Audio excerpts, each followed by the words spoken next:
The largest region in the state welcomed a new member this season. The West Harrison Hurricanes joining 7A Region 4. They've never appeared in a postseason game, but a chance to do it tonight, Nigel. Yeah, only 4 of the 7 teams in the district will make the playoffs, but Quincy Patrick's side has a chance to make history tonight despite moving up to 7A.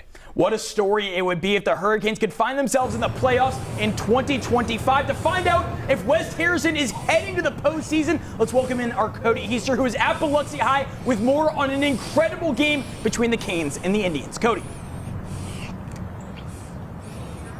Yeah, Matt, I mean, if you could have been out here, I genuinely have no words to describe what happened out here at Biloxi tonight. To kind of paint the picture for you, all West Harrison needed to do was win tonight, and they were into the playoffs for the first time in program history.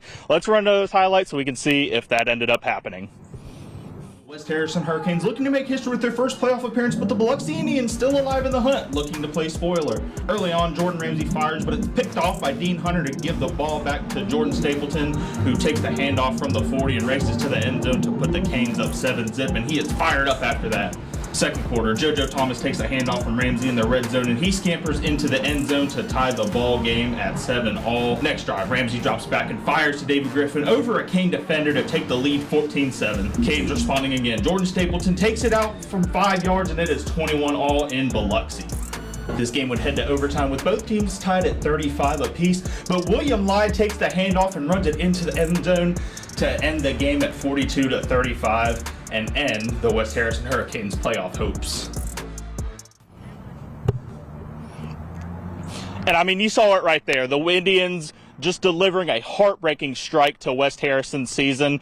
And only to note, Biloxi did win by 7, which also keeps the playoff hopes alive for both St. Martin and Biloxi. But we'll just have to find out what happens next week at the end of the regular season. But for now, reporting live here in Biloxi, Cody Heister, WLOX News Now.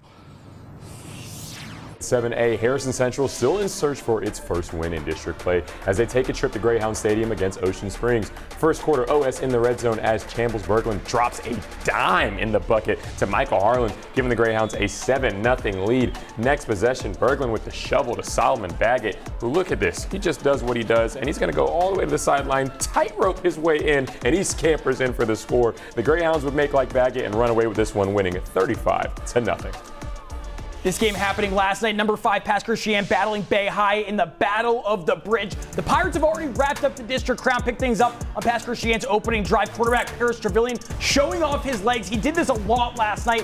One of the state's top passers putting his dual threat ability on display. Later in the drive, Trevelyan takes it himself. 19-yard rushing touchdown gives the Pirates an early 7-zip lead. Next pass possession, it's a fake. Cecil Lozana takes the snap on the fake punt, works it ahead for a first down, and it didn't take long for the Pirates to capitalize. Trevelyan finds Larkin Lewis in the end zone. Pass doubles its lead to 14. Later in the first quarter, Lozana would get the carry himself, bulldozes his way in. The Pirates took a 21-0 lead at the end of the first quarter. Fast forward to the second frame now. Trevelyan fakes the handoff, takes it himself, gets by one defender. Look at this kid go. One of 2 rushing scores of 59 yards or more in the second quarter alone. This one was all pass as they down rivals Bay High 48-0.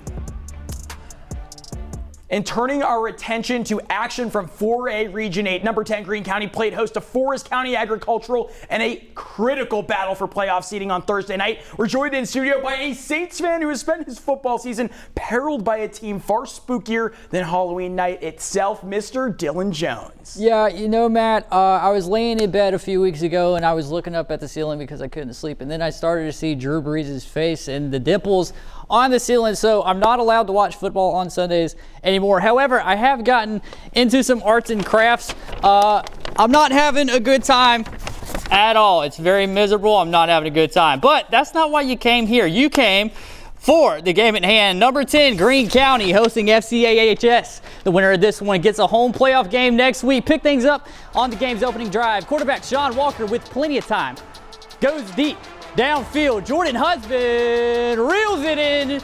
Extra point is good, puts the Aggies up 7-0. Fast forward to the second quarter. Walker escapes from pressure, tucks, runs, decides to pull it back, lofts it up to Tyreek Britton for a touchdown. FCAHS leads 14-0, but Greene County would respond. Gage Stinson all day to throw, looking deep, finds Cordarius Moulton. Will he snag it? Yes, he will.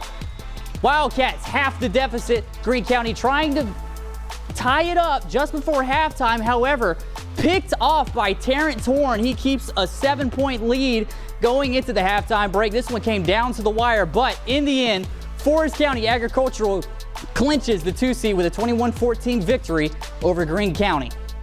One of the premier games in the state, reigning 4A state champs Poplarville traveling to undefeated Columbia. The Hornets could finish as either the 1, 2, or 3 seed, depending on the result in this one.